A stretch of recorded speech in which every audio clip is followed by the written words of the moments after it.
Such a beautiful girl sitting all alone. That's dangerous. Let me help you, sweetheart." The voice dripped with honeyed concern, but something in those words made every passenger within earshot freeze. It was 6:32 a.m. on Seattle's Route 47 bus, and what appeared to be an act of kindness was about to reveal itself as something far more sinister. Sarah Mitchell adjusted her laptop bag nervously as she settled into the worn blue seat near the middle of the bus. 28 years old, newly hired as an accountant at Preston Financial, she was still learning the rhythms of her morning commute. The early October rain drummed against the windows, creating rivulets that distorted the awakening city outside. She'd chosen this particular seat deliberately, not too far back where the troublemakers usually gathered, not too close to the front where she'd feel exposed. Just another young professional trying to blend into Seattle's morning rush. The man who'd spoken stood in the aisle, gripping the overhead rail with manicured hands that seemed too perfect for someone taking public transit. Bradley Cooper, though that name would later prove to be just one of many he used, wore an expensive Armani suit that looked freshly pressed despite the morning drizzle. 42 years old with silver touches at his temples that suggested distinguished maturity rather than age, he possessed the kind of smile that belonged in toothpaste commercials. Everything about him screamed successful businessman, from his Italian leather shoes to the Rolex glinting on his wrist. Even the wedding ring on his left hand seemed to glow with reassuring respectability. If stories like this about predators hiding behind masks of kindness make your blood boil like they do mine, please hit that like button and subscribe to support more stories about justice being served. And if this resonates with you, that thanks button below helps me continue exposing these dark truths that need to be told. "I'm fine, really," Sarah responded, her voice steady but her fingers tightening on her phone. Something felt off about this interaction, though she couldn't pinpoint exactly what. Maybe it was the way his eyes had scanned her from head to toe in less than a second, cataloging every detail like a photographer framing a shot. Or perhaps it was how his companion, another well-dressed man who had been sitting 3 rows back, had suddenly perked up at the exact moment Bradley approached her. "Nonsense!" Bradley continued, sliding uninvited into the seat beside her. His cologne was expensive but applied with restraint, just enough to create an aura of sophistication. "A young professional like yourself shouldn't have to deal with—" He paused, glancing meaningfully toward the back of the bus, where 2 teenagers in hoodies sat absorbed in their phones. "The wrong element. My friend Nathan and I ride this route every morning. We've seen things, haven't we, Nathan?" Nathan Wells materialized beside them as if summoned, carrying 3 cups of coffee from the thermos he'd mysteriously produced from his briefcase. 38 years old, with the kind of bone structure that suggested years of stage training, Nathan had the gift of making his face transform with each expression. When he smiled, his entire being radiated warmth. When he frowned with concern, you felt his worry in your bones. Absolutely. Just last week, there was an incident. Poor girl had her purse snatched right here at this stop. Bradley actually chased the guy down, got her bag back. The story was delivered with perfect timing, each beat calculated for maximum effect. Nathan handed Sarah a coffee cup with an apologetic smile. "I always bring extra. My wife says I'm too trusting, but I believe in looking out for each other, you know, especially in times like these." Sarah accepted the cup but didn't drink, her instincts screaming warnings her conscious mind couldn't quite articulate. Across the aisle, a little girl with honey-colored pigtails whispered to her father, "Daddy, why is that man smiling like that? It looks weird." James Harrison, 35 years old, with the kind of quiet intensity that made people unconsciously straighten their postures around him, glanced up from his daughter's homework folder. single father to 8-year-old Emma, since his wife had passed 3 years ago, James possessed the exhausted alertness of a parent perpetually running on 4 hours of sleep. But beneath that suburban dad exterior, something else stirred, muscle memory from a different life. Instincts honed in rooms where reading people meant the difference between life and death. "Just drink your juice box, sweetheart," he murmured to Emma, but his eyes never left the scene unfolding 3 seats ahead. Everything about it was wrong. The positioning. Bradley had effectively boxed Sarah in against the window. The synchronized timing. Nathan had appeared exactly 17 seconds after Bradley sat down, suggesting rehearsal. And the coffee. Who brings extra coffee for strangers on a morning commute? As a former FBI behavioral analyst who'd spent 5 years profiling con artists and fraud rings before Emma's birth convinced him to take a safer consulting job, James recognized the setup immediately. This wasn't random kindness. This was hunting behavior, sophisticated and practiced. The wedding ring on Bradley's finger was positioned to catch the light, designed to make women feel safe. Nathan's mention of his wife served the same purpose. Every word, every gesture was choreographed to lower defenses. "So what brings you to this route?" Bradley asked Sarah, his body language open and non-threatening, though he'd shifted imperceptibly closer. "New job? I might know the company. I've been in Seattle's business district for 15 years. Preston Financial," Sarah answered carefully, holding her coffee but still not drinking. "I just started last week." Bradley's eyes lit up with what appeared to be genuine delight. "Preston, fantastic company. Their CEO, Richard Preston, is actually a golf buddy of mine. Wonderful man, very protective of his employees, especially the women. He implemented that new security protocol after the incidents last year." There had been no incidents at Preston Financial last year. James knew this because his firm had just completed a security audit for them 3 months ago. The lie was delivered so smoothly, with such conviction, that even James almost doubted his own memory. This was masterful manipulation, creating false commonality, establishing trust through manufactured connections. Nathan leaned forward conspiratorially. "You should be careful around the 4th Avenue stop, though. That's where most of the problems happen.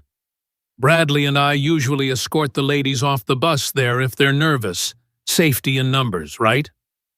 The 4th Avenue stop was in the business district's heart, surrounded by security cameras and foot traffic, even at 7 a.m. It was literally the safest stop on the entire route. Another lie, but wrapped in such apparent concern that it sounded like wisdom. James watched Sarah's micro-expressions, the slight furrow of her brow, the way her thumb rubbed against her phone case, the careful control of her breathing. She was scared, but trying not to show it. Smart girl. But she was out of her depth here. These weren't ordinary creeps or clumsy pickup artists. These were professionals. Emma tugged on his sleeve. "Daddy, can I use your phone to record my song for Mommy?" It was their morning ritual. Emma would record a message for her mother in heaven, usually singing whatever song she'd learned in music class. James handed her his phone absently, his attention still focused on the unfolding situation.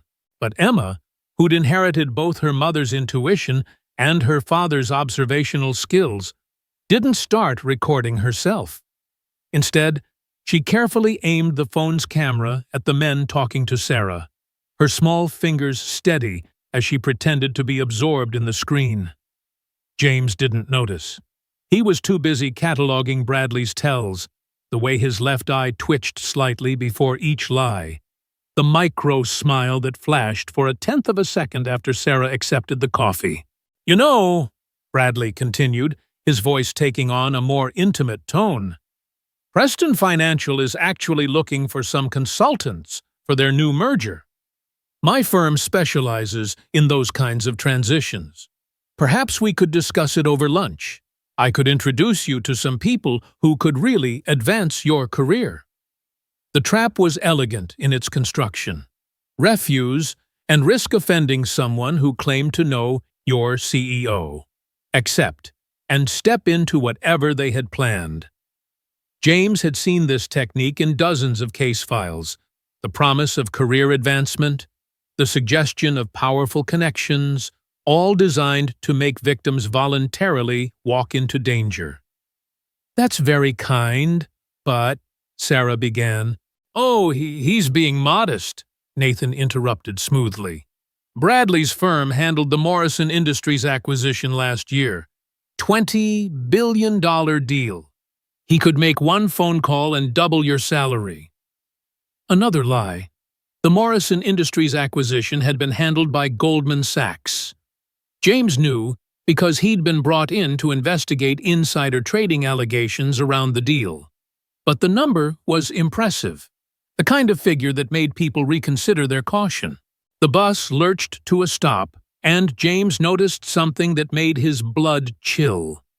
Robert Davis, the bus driver who'd seemed like nothing more than a tired middle-aged man going through the motions, had just made eye contact with Bradley in the rearview mirror.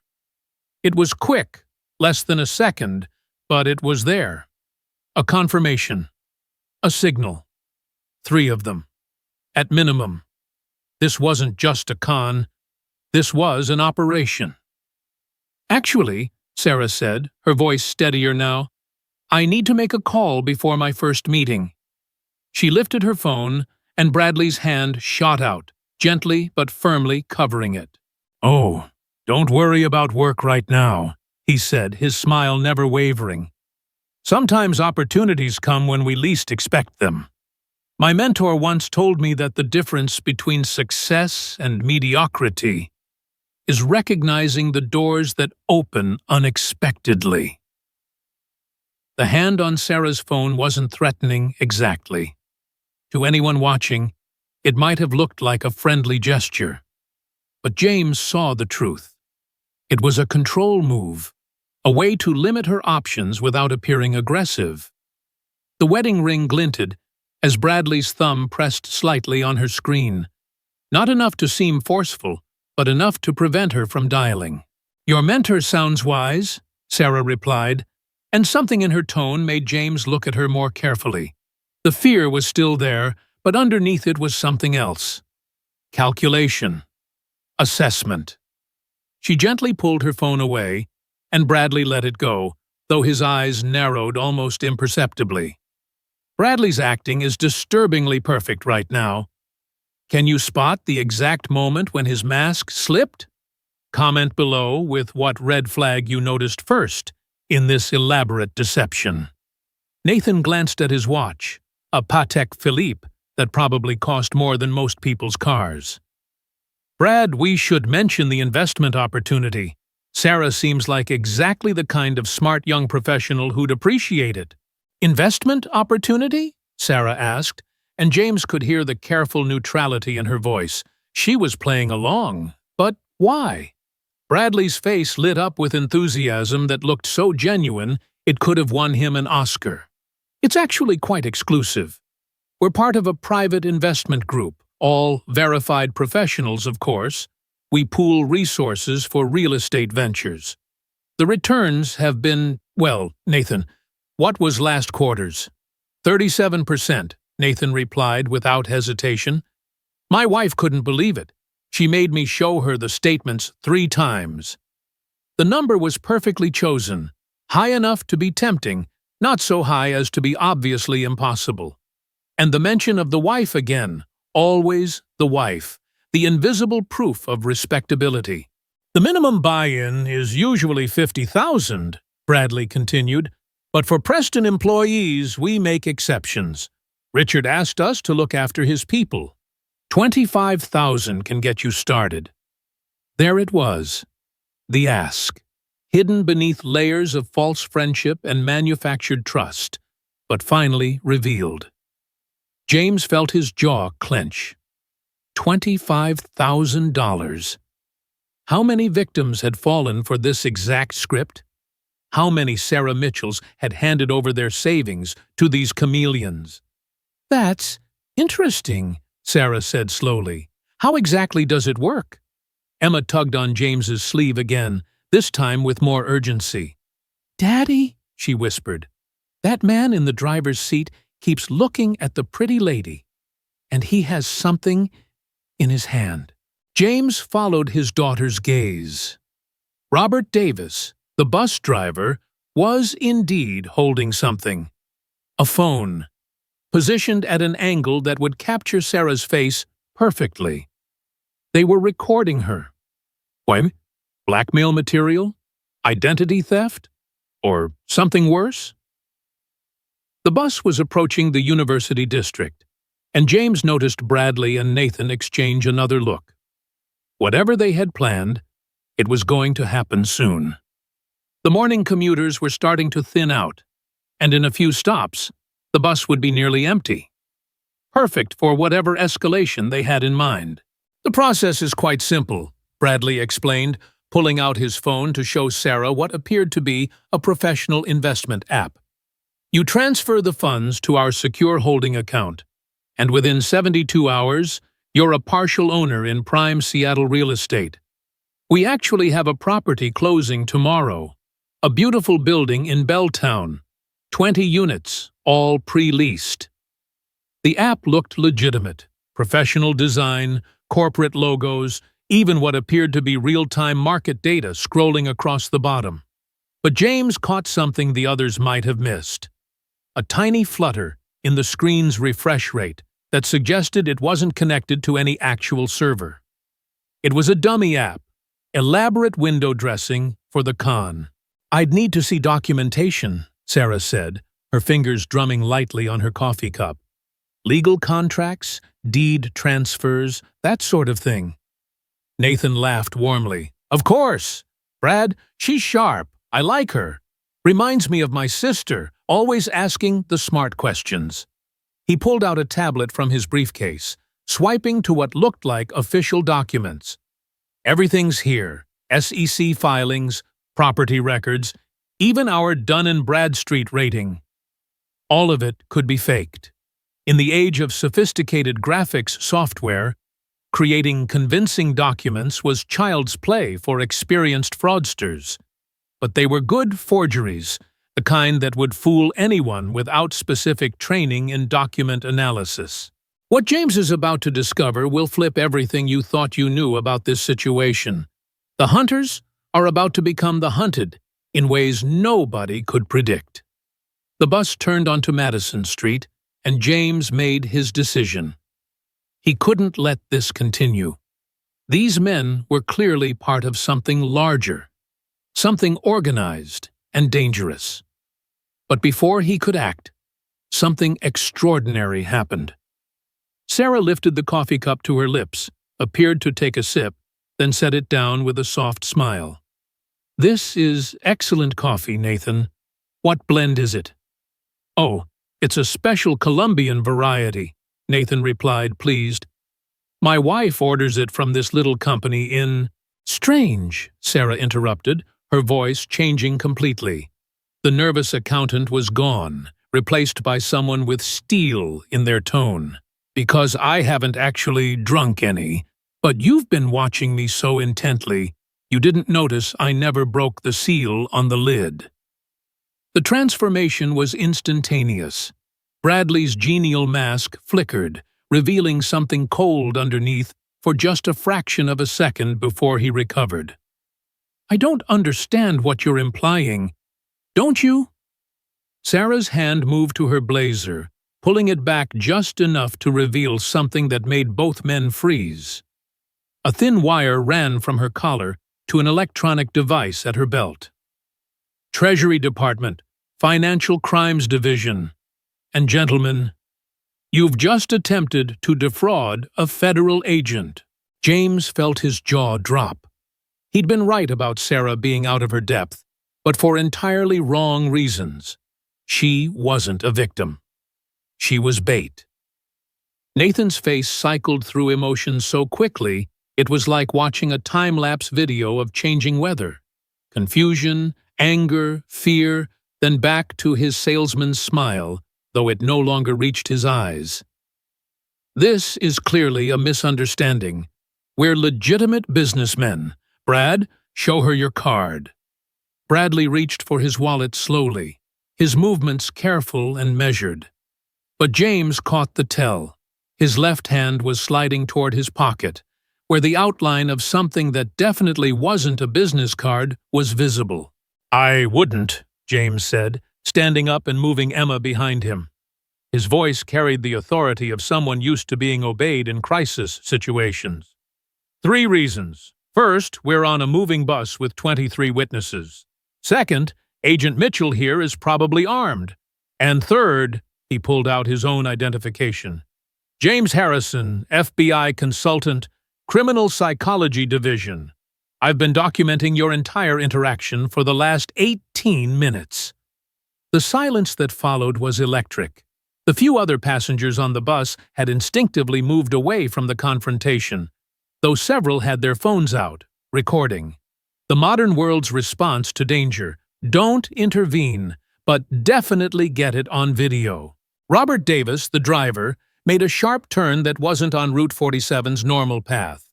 Sarah's hand moved to her concealed weapon. "Robert Davis, or whatever your real name is, stop this bus immediately." "Can't do that, sweetheart," Robert replied, his previous act of the tired municipal employee completely abandoned. His voice now carried a slight Eastern European accent. "You see, you've stumbled into something much bigger than a simple investment scam." Bradley's transformation was complete now. The businessman was gone, replaced by someone who moved like a fighter, someone whose expensive suit suddenly seemed like camouflage rather than status symbol. $3 million, he said quietly. "That's what you've cost us by being on this particular bus, on this particular day. We had a buyer lined up. 25 targets, all verified, all ready to transfer. And then you showed up." "Targets?" Sarah kept her voice steady, though James could see her calculating angles, exits, threats. "Is that what you call them?" "I call them opportunities," Bradley replied. "People desperate enough to believe in easy money, greedy enough to ignore obvious red flags, stupid enough to hand over their life savings to strangers on a bus." Nathan had gone very still, his hands visible but his body coiled like a spring. "Brad, perhaps we should—" "Shut up, Nathan." Bradley's eyes never left Sarah.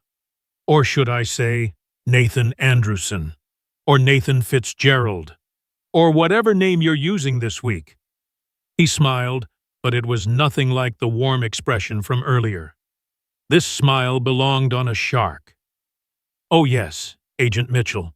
We know about the Treasury Department's little fishing expedition. Did you really think we wouldn't have sources inside?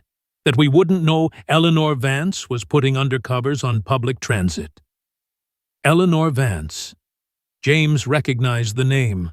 Deputy Director of Financial Crimes, a legend in the department. If she was personally involved in this operation, it was huge. Emma's small voice cut through the tension. "Daddy, I got it all on video." The mean man's faces when he was lying. Every adult in the confrontation turned to look at the 8-year-old holding up James's phone triumphantly. On the screen, crystal clear despite the moving bus, was Bradley's face at the moment his mask had slipped. That fraction of a second of cold calculation before returning to warmth. Bradley's expression was unreadable. A child's video won't hold up in court.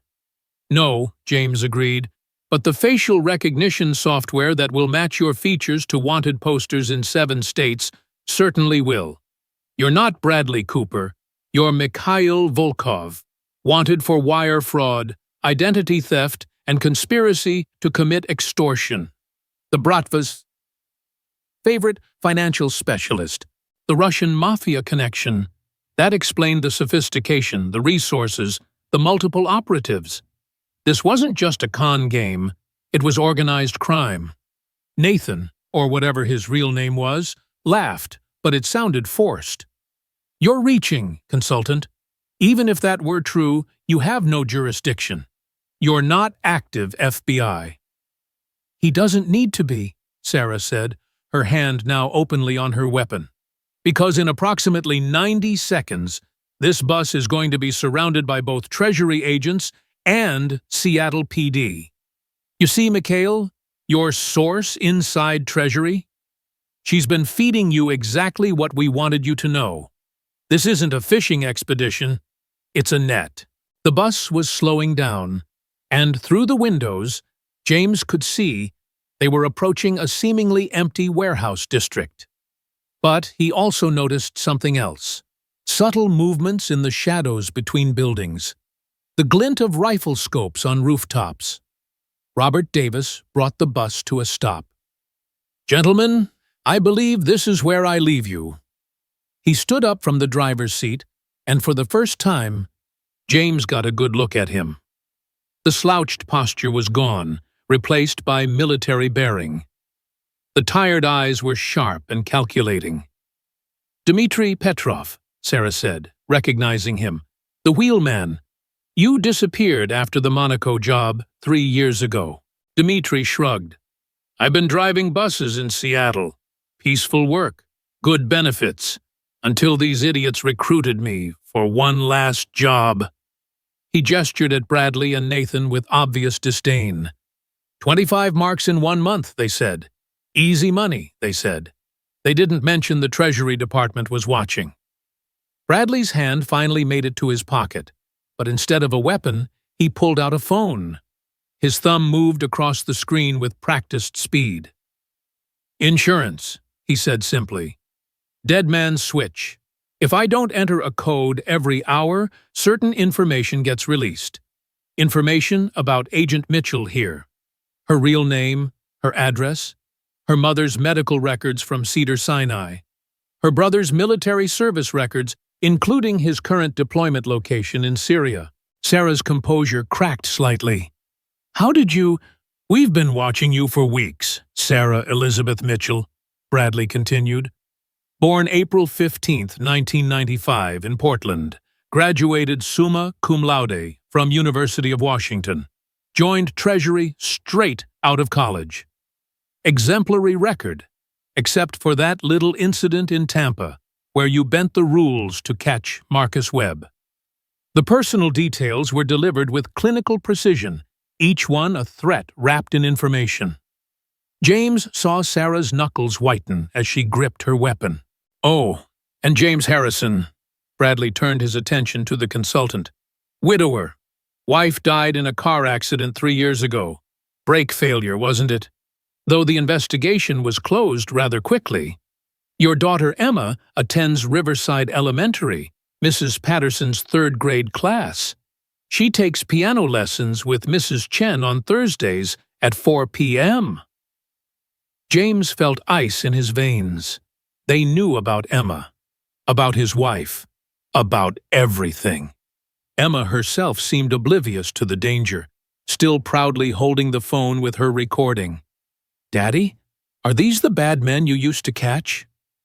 "Yes, sweetheart," James said quietly, never taking his eyes off Bradley. "But it's going to be okay." "Of course it is." Bradley smiled again, that shark smile that promised nothing good. "Because we're all going to walk away from here. Agent Mitchell is going to delete whatever files she has on us. Mr. Harrison is going to destroy that charming video his daughter made. And we're going to disappear. Everyone goes home safe and sound. Or," Sarah said, "I arrest you right now and—" The windows of the bus exploded simultaneously. The windows of the bus exploded simultaneously, but not from gunfire. The safety glass crumbled into thousands of tiny crystals as tactical teams in full gear rappelled from the warehouse roof, their boots connecting with the frames in perfect synchronization. The sound was deafening, designed to disorient and overwhelm. "FBI! Nobody move! The commands came from multiple directions as agents flooded the bus from every possible entry point. Red laser dots danced across Bradley's chest, Nathan's forehead, and Dimitri's hands. But Bradley was laughing. Actually laughing, his head thrown back as if he'd just heard the world's best joke. Beautiful, absolutely beautiful execution. Though I have to ask, he looked directly at Sarah. Did you really think we didn't know this was coming? Sarah's weapon was trained on him, unwavering. On your knees, hands behind your head. In a moment, Bradley replied conversationally, as if discussing weather rather than surrounded by enough firepower to level a city block. But first, Nathan, would you like to show them? Nathan Wells, or whoever he really was, smiled that transformative smile that had fooled so many victims. Then he did something that made every agent step back. He reached up to his face and began peeling away what looked like skin. It was prosthetic. Hollywood-quality silicone perfectly blended, creating an entirely different bone structure. Underneath was a younger face, sharper features, and eyes that belonged to someone else entirely. Nathan Wells died in a car accident in Spokane 3 years ago, he said, his voice different now, the practiced warmth replaced by something colder. I just borrowed his identity, like I've borrowed 17 others. Alexei Kozlov, one of the FBI agents, breathed. The ghost. You're supposed to be in a Russian prison. Russian prisons are surprisingly easy to leave when you know the right people, Alexei replied, or when you never actually go in the first place.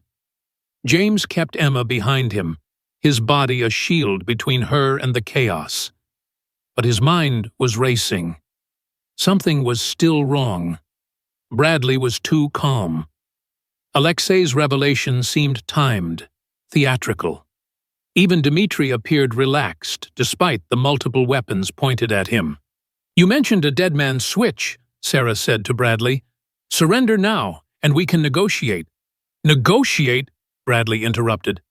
My dear Agent Mitchell, you still don't understand. This isn't a negotiation. This is a performance. And you're not the audience, you're the stage. He pulled out his phone again, but this time turned it around to show the screen. It wasn't a dead man's switch app. It was a live stream. The viewer count was climbing rapidly. 20,000. 50,000. Ladies and gentlemen, Bradley addressed the camera. What you're witnessing is the FBI and Treasury Department's desperate attempt to frame 3 innocent businessmen. They've militarized public transit, traumatized civilians, including a small child, all based on the word of a disturbed woman who has been stalking us for weeks. That's not, Sarah started, but Bradley continued. Agent Sarah Mitchell has a history of entrapment. She fabricated evidence in the Marcus Webb case in Tampa. She was censured, but not terminated because her uncle, Senator David Mitchell, pulled strings. And now she's targeting us because we rejected her investment proposal last month. The lies were delivered with such conviction that even James found himself momentarily wondering if there could be truth mixed in. That was the danger of master manipulators. They didn't just lie, they created alternate realities. Alexei picked up the narrative seamlessly. I'm a theater actor from New York. I use prosthetics for my roles. Is that a crime? And yes, Nathan Wells was a stage name. My real name is Nicholas Westbrook. You can check my equity card. He produced a card that looked absolutely authentic. The holographic seal caught the light perfectly. And I'm just a bus driver who gave these gentlemen coffee, Dimitri added, his accent completely gone, replaced by flat Midwest American. Robert Davis, born and raised in Iowa. The live stream viewer count had passed 100,000. Comments were flooding in, many supporting the innocent businessmen. Sarah looked at James, uncertainty flickering in her eyes. The operation was being turned against them in real time. But James had been studying Bradley throughout his performance, and he'd noticed something crucial. Every time Bradley mentioned Sarah's name, his left eye twitched. Not the controlled micro-expression from earlier, but an involuntary tell. "Emma," James whispered, "show me the video again, just the part where the first man was talking about coffee." Emma rewound the video on his phone, and there it was. In the background, barely visible, was a reflection in the bus window.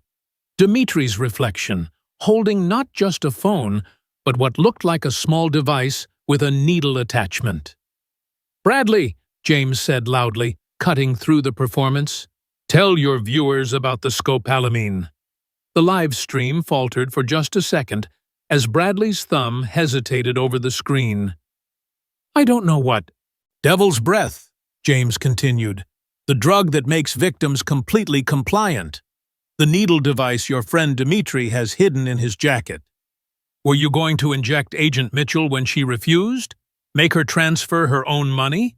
How many of your 25 victims this month were drugged first?" The viewer count began dropping as people realized they might be watching criminals rather than victims. "Emma," James said clearly, "send the video to your Aunt Monica." "Okay, Daddy." Emma cheerfully tapped the phone screen. "Sent. Aunt Monica says she got it and, oh, she's typing bad words." Monica Price wasn't really Emma's aunt, but she was James's former FBI partner, now heading the Seattle field office. And she had just received crystal-clear video evidence of the entire operation. Sarah's phone buzzed. She glanced at it, then smiled. "Mikhail Volkov? Alexei Kozlov? Dmitry Petrov? You're under arrest for conspiracy to commit fraud, attempted administration of a controlled substance, identity theft, and interstate racketeering. Oh, and that live stream? You just confessed to stalking a federal agent. That's obstruction of justice."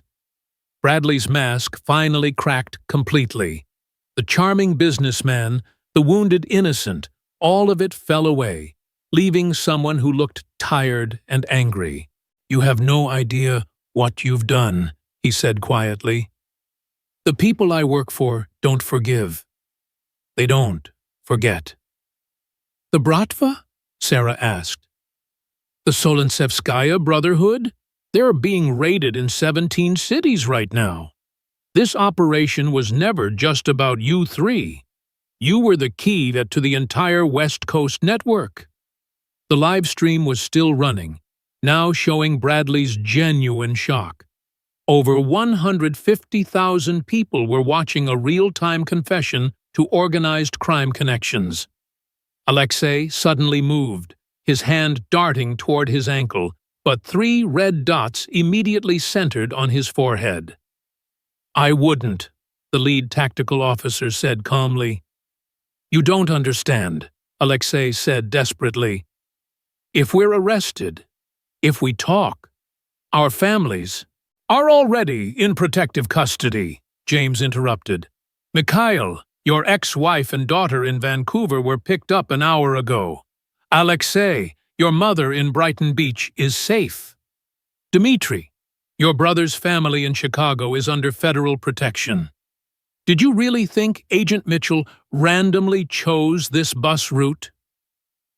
The final revelation hung in the air. Sarah stepped forward. "Every victim you've targeted has been documented, every false identity catalogued, every dollar traced. We've been monitoring everything for weeks." Bradley looked at his phone one more time. Instead of whatever trigger he'd been planning to activate, he simply ended the stream and set the phone down. "I want a deal," he said quietly. "Full cooperation for reduced sentences." "That's not my decision," Sarah replied. "But the fact that you didn't activate whatever insurance policy you had will be noted." As the tactical team moved in to secure the 3 men, Emma tugged on James's sleeve. "Daddy, did we win?" James picked up his daughter. "Yeah, sweetheart, We won. But as Dmitri was being escorted past them, he stopped and looked directly at James. The brake failure, he said quietly. Your wife. Check Vladimir's auto repair on Rainier Avenue. James felt the world tilt. His wife's accident. Before he could respond, Dmitri was pulled away, but the seed of doubt had been planted. Sarah approached them as the bus was cleared. You okay? No, James said honestly. I need to make some calls. The task force will want to debrief you, Sarah said, and Emma's video is going to be crucial evidence. She might have just taken down one of the biggest fraud rings on the West Coast. Emma beamed with pride. Can I tell Mrs. Patterson? Despite everything, James laughed. Maybe we keep this one between us for now, kiddo. As they were escorted off the damaged bus, James saw the aftermath. Dozens of law enforcement vehicles, news vans arriving, helicopters circling overhead. The three criminals were being loaded into separate armored vehicles. Bradley caught James's eye one last time through the vehicle window. He mouthed something that looked like, "Thank you," though for what, James couldn't fathom. The next 72 hours were a whirlwind. The video Emma had captured became legendary in law enforcement circles. An 8-year-old had documented tells that trained agents might have missed. The operation resulted in 53 arrests nationwide and the recovery of over $50 million. Vladimir's auto repair was raided based on Dmitri's tip. They found evidence of several vehicular homicides staged as accidents, though the investigation into James's wife's death remained inconclusive. Bradley, whose real name was indeed Mikhail Volkov, eventually testified against the Bratva in exchange for witness protection. His transformation on the stand was remarkable. He became whoever the prosecution needed him to be. Alexei's true identity proved even more complex. He'd been a child actor in Russia, trained from age 5 to become whoever adults wanted him to be. 3 weeks after the arrest, James received a package. Inside was a single photo. His wife, smiling, taken the day before her accident. On the back, she discovered us first. You finished what she started. MV. James stared at the photo, then locked it in his safe. Some truths were too painful to fully examine. Emma became something of a celebrity at Riverside Elementary. Mrs. Patterson did eventually believe her story, especially after 2 FBI agents presented her with a special junior agent certificate. On a rainy Thursday afternoon, exactly 1 month after the bus incident, James and Emma were at her piano lesson when Sarah Mitchell walked in, dressed in jeans and a sweater. I wanted to thank you both properly, she said. Without your intervention, things could have gone very differently. The bus route wasn't random, Sarah revealed. We knew they were operating there, but we didn't know who they were. You and Emma being on that bus, that was the universe putting the right people in the right place. As she turned to leave, Emma called out, Miss Sarah, are there more bad men like them? Sarah paused. Yes, sweetie, but there are also more good people like you and your dad. As long as the good people watch out for each other and aren't afraid to act, the bad men don't win. After she left, Emma looked up at her father. Daddy, I want to be like her when I grow up. Someone who catches the bad guys who pretend to be good. James hugged his daughter tightly, thinking of her mother, of the photo in his safe. You already are, Em. You already are. The official report would list the case as a victory for interagency cooperation. But James knew the truth was messier and ultimately more human. 3 master manipulators had been brought down not by sophisticated surveillance, but by an 8-year-old with a phone, a father's instincts, and an agent brave enough to put herself in harm's way. Bus Route 47 continued its daily journey through Seattle, carrying commuters to their ordinary lives. Most passengers never knew that one October morning, Their regular route had been the stage for a battle between predators and protectors. And somewhere in federal holding facilities, 3 men who had spent their lives becoming anyone but themselves finally had to face who they really were. Criminals whose greatest performance had been their last, broadcast to the world, and preserved forever in the innocent recording of a child who simply knew something wasn't right. The rain continued to fall on Seattle, washing the city clean for another day. And in a small apartment overlooking the Sound, James Harrison tucked his daughter into bed, checked the locks twice, and kept watch through another night, knowing that sometimes the most dangerous predators were the ones who smiled the brightest and offered help you never asked for. 6 months later, Seattle had moved on, but James Harrison hadn't.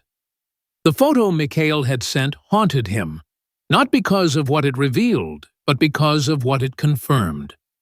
His wife, Catherine, had been investigating something before her death. The breadcrumbs were there, encrypted files on her laptop he'd never been able to crack, mysterious appointments in her calendar marked only with initials, phone calls that ended abruptly when he entered the room. Emma had started taking self-defense classes at her own request. "Just in case," she'd said with a maturity that both broke his heart and filled him with pride. The instructor, a former Marine, had pulled James aside after the 3rd lesson. "Your daughter has incredible situational awareness for her age. Most adults don't notice half of what she sees." James knew where that came from. Catherine had been the same way, always watching, always analyzing, always 3 steps ahead. He'd thought it was just her nature as an investigative journalist. Now he wondered if she'd been hunting the same monsters that had finally surfaced on that October morning.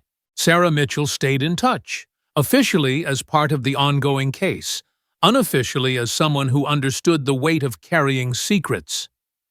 She'd mentioned once, over coffee while Emma was at school, that the Bratva's Seattle operation had been years in the making.